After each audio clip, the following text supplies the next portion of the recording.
control for a second tier as Valir disappears from that top lane. In the bottom lane, Poik taking a bit of a beating, but so is Hami as Zalia comes in and delivers a punch or two. And there it is, the clash on bottom. BBJ with the teleport stuck in a bad spot. Now Crowan trying to find his way out. One fan of knives is all it's necessary. And look at this. Ishbu, Dignitas saying you will not pass this line.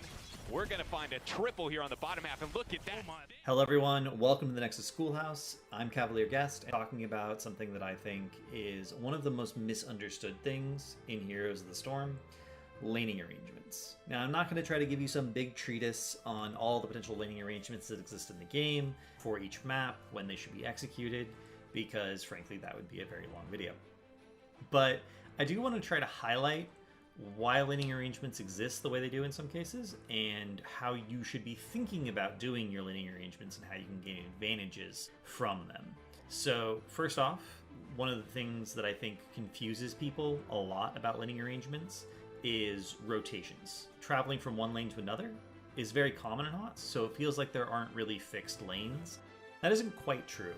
What laning arrangements tell you is two things. One, who is responsible for catching the wave in each lane, that is, making sure that the experience in that lane gets soaked whenever a minion wave shows up.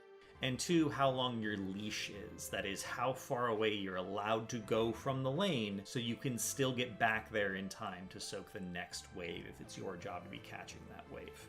Leashes get longer as game time increases because heroes scale faster than minions, which means wave clear can be faster, and because objectives and kills get relatively more valuable than minions. The classic example I always like to use for that is that pre-level 7, a minion wave is always worth more than a kill unless you're behind in experience. Up to level 7, that is true. At level 7, if both teams are even in experience, you will get the same amount of experience from a wave as you do from a kill. So early game waves, overkills, just all the time.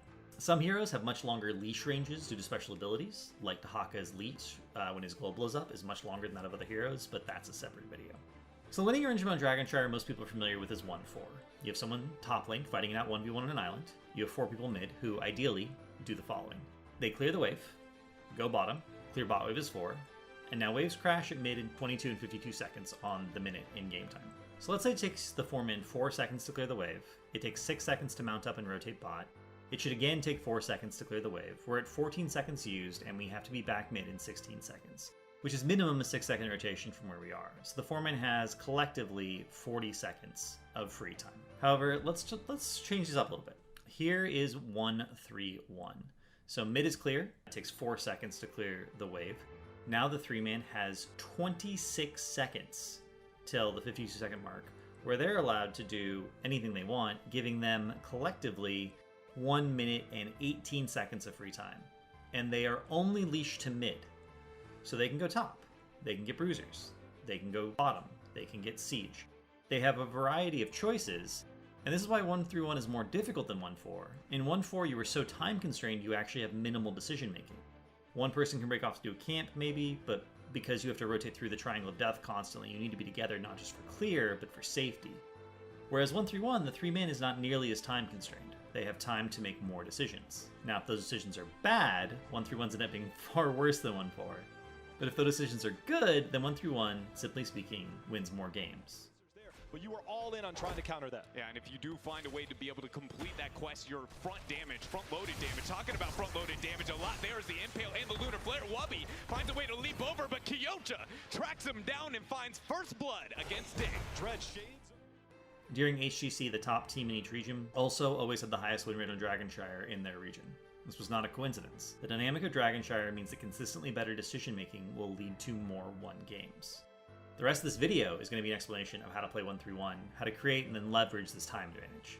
So how do you set this up for success? You have a 3-man that is usually a tank, a healer, and a wave clear or murking hero, or both. Bottom, you have an anchor. That is a hero who can safely stay there and catch the soak and contest the point. Ideally, they have a vision tool to help keep them safe, which is why you'll often see Junkrat with his traps, Hanzo with his Sonic Arrow, Chromie with her traps, Zagara with Creep, Lunara with Wisp, drafted in this position. There are other heroes that work, but this is a short list. Their job all game is to stay bot and catch the wave. Their leash is set to bottom. They can sometimes help with siege early, but not bruisers. Their leash is too short.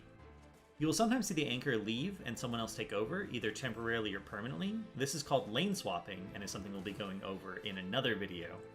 Meanwhile, the 3-man is not always together as 3. One of them needs to be mid when waves crash. Minimum, but it can only be one. Here's a clip of JPL speed clearing mid as a noob. As a tank player, you wouldn't normally use your engage to simply clear a wave, but in this circumstance, JPL was catching the wave while the other members of his 3-man did something else. Since his team is on a camp, he knows he won't be engaging in a fight for 16 plus seconds, which is the cooldown of his E. Pro tip, if you see a high-level tank player doing this, it means you are safe for a while because the tank wouldn't be doing this if his team was looking to be aggro elsewhere on the map. Once mid is clear, the 3-man can roam wherever they want to. If they invade siege, the bot anchor can come. If they rotate top and look for a kill on the enemy's offlaner, the offlaner can help with that gank. They can do their own siege. They can do bruisers. They can even potentially invade enemy bruisers. They have 24 to 26 seconds to do anything either together or split up.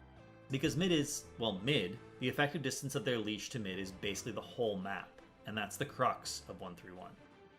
As you can tell, it'd be very difficult to do a concise video of how exactly to run 1-3-1 in any given game, because the essence of it is having time to make decisions that are optimal for your particular composition.